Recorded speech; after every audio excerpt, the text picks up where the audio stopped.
This is Tom with your fishing report from the Northeast. Lots of rain around the area yesterday, and with plenty more in the forecast for this upcoming weekend, that should raise the water levels and muddy things up a bit out there. Out on Cave Run Lake, bass have slowed way back. Crappie are in a winter pattern, and muskie are tapering off a bit as well. Fish crappie in the upper reaches near standing timber, old river edges, and look for them heavy in bunches. Muskie should be slowing down on their feeding, but don't forget to look for them in the inflows of the lake with these higher rainfall events. Grayson should be similar, but I have heard reports of a little better bite for bass in the upper reaches of the lake. Muskie on streams have also been fairly active, but that was prior to the recent rains. Kenny Canick, Tigrit's, Little Sandy, and of course licking should put you in some good contact if they're interested in feeding. Lastly, our big winter staple, sauger behind the dams on the Ohio and Kentucky rivers are off to a slower start. This should pick up a little bit with the muddier water conditions and slightly cooler temperatures. That should do it for us in the Northeast. Wherever you go, good luck and stay safe. This is Adam Martin with your Western District Fishing Report.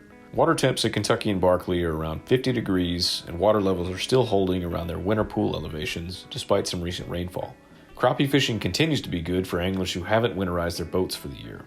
15 to 20 feet of water seems to be the sweet spot right now, with fish holding to cover like brush piles and deep stake beds. Jigs or live minnows should work fine as long as you've got a slow presentation.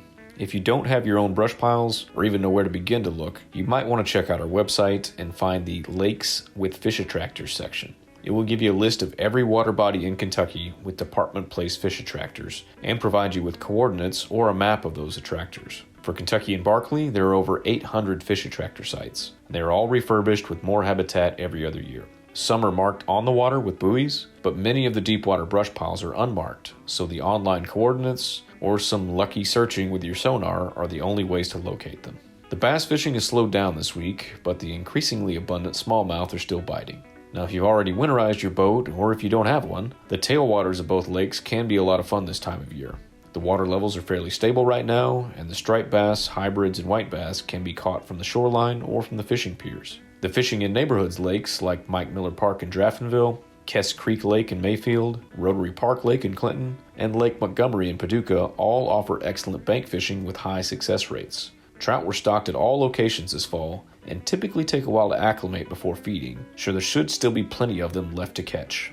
No matter where you go fishing, if you happen to be on the water this winter, please remember to always wear your life jackets and kill switches. Good luck.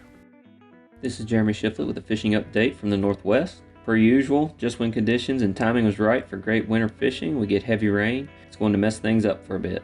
Rain on Sunday evening and night dropped several inches of water across the district. Rough River Lake is expected to rise 8 to 10 feet this week, but will remain about 15 feet below summer pool. Expect muddy water and floating debris. Crappie and bass fishing had been decent through last weekend, but things are changing. At Nolan, it is expected to rise about 5 feet from where they are now. That will put them around 12 to 15 feet below summer pool. Crappie fishing had been good and bass fishing fair prior to the rain. Crappie were being caught in standing timber and on main lake brush 12 to 15 feet deep using tube jigs and minnows under a slip bobber. A few fish were also being caught shallow in less than 5 feet of water on the banks.